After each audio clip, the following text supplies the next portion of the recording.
Hi, so this is going to be another movie review. This one's called Swept Away. Italian Travolti da un insoluto destino nel azzurro mare de agosto. Pardon my Italian. The full English title is Swept Away by an Unusual Destiny in the Blue Sea of August. So this rich blonde lady, who's quite comely, by the way, she's got an interesting face, but she reveals herself few and far between. She's renting a boat from this dirt poor communist turd from Sicily, or at least the Sicilian guy is her servant, and she's the bourgeoisie master in his mind, um, committing the heinous crime of overcooking her spaghetti. She chews them out all the time, complaining about the food. And what a heinous crime to complain about the food. She must be a monster or something. Give me a break. anyways, anyways, he's a whiny, ignorant fool, all caught up in communism, which is what Hayek called the fatal conceit. Because these communists, they complain about high taxes and the high cost of living and high prices. That's caused by government. Yeah, and then they want more government to fix the problem that government created in the first place. It makes absolutely no sense. It's like curing the disease and not going after the symptoms. That's what communists here in San Francisco do all the time. They they want to get rid of COVID, so they shut down businesses and implement this green passport nonsense. So nobody wants to go inside now. It's like creating more problems than it solves. Basically, is what he's advocating. And he keeps getting in an argument with her over this. They go out on a dinghy, and the motor dies out, so they end up in some blue lagoon island type thing where they're expressing their carnal desires even more so than Blue Lagoon. He's like slapping her around, calling her an industrial whore and a social democrat and all these capitalist pig, whatever. Whatever. He's using communist pejoratives from 1974. And the funny thing is, Martin Scorsese loves this flick. He compared it to A Clockwork Orange. But like I said, the intimate scenes or the provocative scenes are few and far between in this one. I was disappointed. And it could have been a better movie if they had just left all the communist crap out of it. It's supposed to be a 1974 Italian adventure comedy drama romance film. And I can't believe that Adrian actually recommended this one to me. I think it's more like Audra Handau's recommendation got stuck in the save portion of my Netflix queue. It is sort of interesting how he talks down to her and the roles are reversed. And the ending was kind of interesting. How he became like a drunk degenerate, wanting to divorce his wife and stuff. Um, and anyways, so at first she's like a helpless person. She can't do anything on the island, so he ends up asserting his control over her. Naturally, he's a misogynist to the core, which is what communism was all about, total control. So he wants to be the sadist, and she's the masochist. Eventually, she caves in and she starts asking him to do all this nasty stuff to her.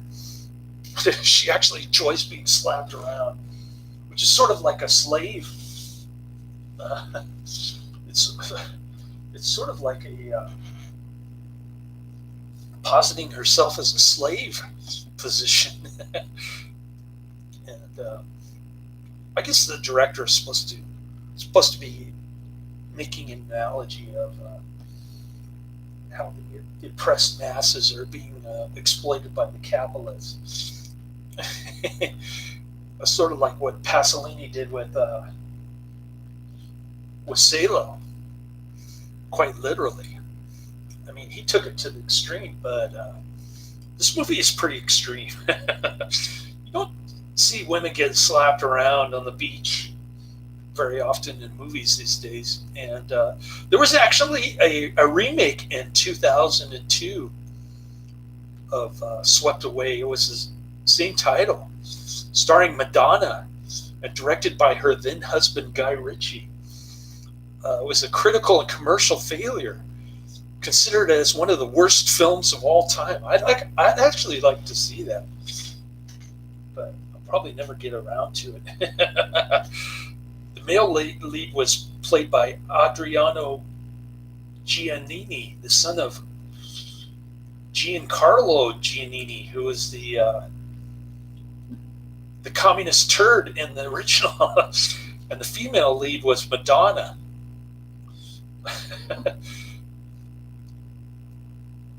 I'm not sure I want to see a middle-aged Madonna in an island movie, but maybe I would. Anyway, so they fall in love. This yacht comes to rescue them eventually. After who knows how many years they've been stranded on this island.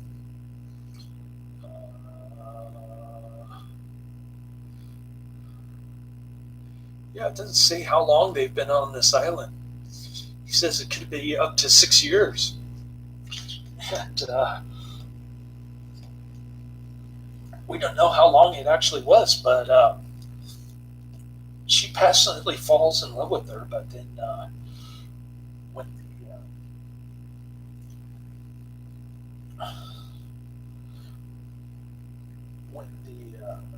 when the yacht comes, they have to reverse roles again.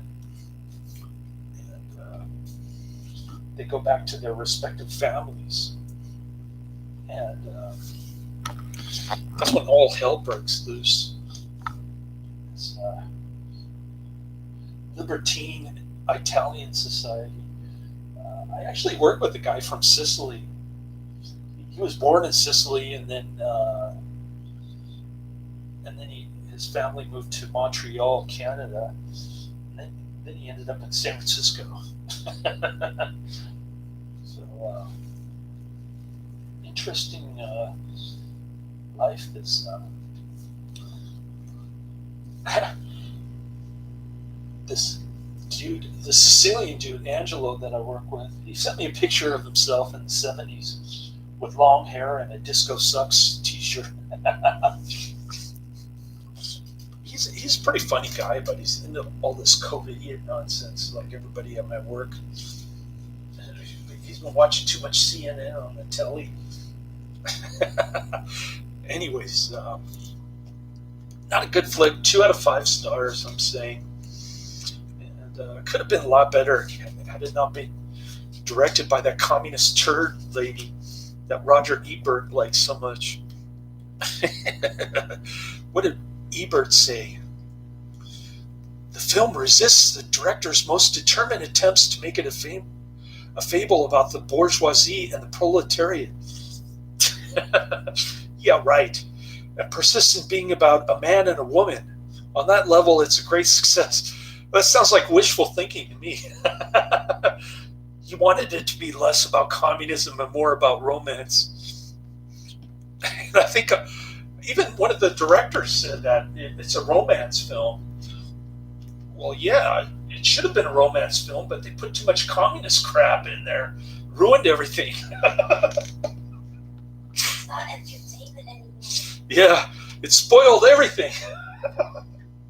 Why do I want to watch some communist turd slapping around a rich white woman with blonde hair, calling her evil capitalist. Stupid.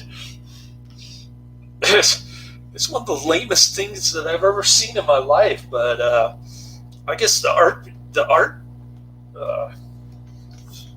what do you call it? The art film crowd from the '70s like this kind of stuff. They go to the art film house to watch it with their friends.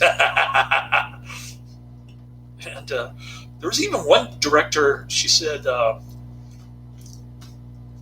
like, she knew this guy who forced every single woman that he dated to watch this, and if they didn't like it, that was the litmus test. He was going to kick her out if she didn't like it. That's how crazy people are with communist propaganda.